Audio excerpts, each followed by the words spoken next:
Non, mais la Bible dit que la femme ne peut pas gagner son mari par la parole.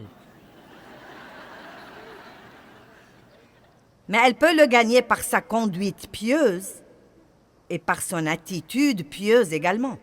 Amen. Certains d'entre vous ont entendu parler de Smith Wigglesworth, qui était un grand pasteur. Il était plombier et il a fini par devenir pasteur.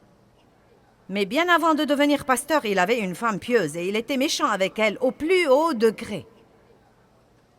Il ne voulait pas qu'elle aille à l'église, mais elle y allait quand même. Elle disait qu'elle n'allait pas abandonner sa relation avec Dieu et sa communion avec les autres croyants. Et il l'enfermait dehors. Et quand elle revenait à la maison, la porte était fermée.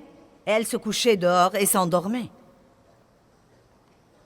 Et le matin, il avait mauvaise conscience. Il lui ouvrait donc la porte et la laissait entrer. Elle lui disait « Bonjour, Smithy » et elle lui préparait son petit déjeuner. Je sais ce que j'aurais fait, ça n'aurait pas été « Bonjour, Smithy ».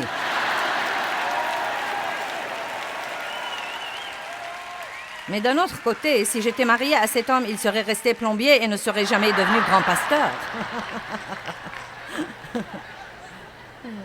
Mais elle lui donnait l'exemple dont nous avons parlé.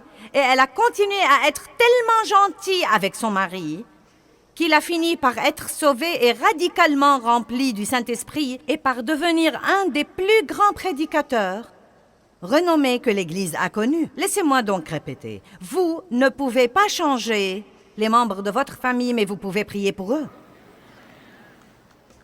Et si vous priez, vous ouvrez la porte à Dieu pour travailler. Si nous essayons de faire les choses sans faire intervenir Dieu, cela empêche littéralement Dieu de travailler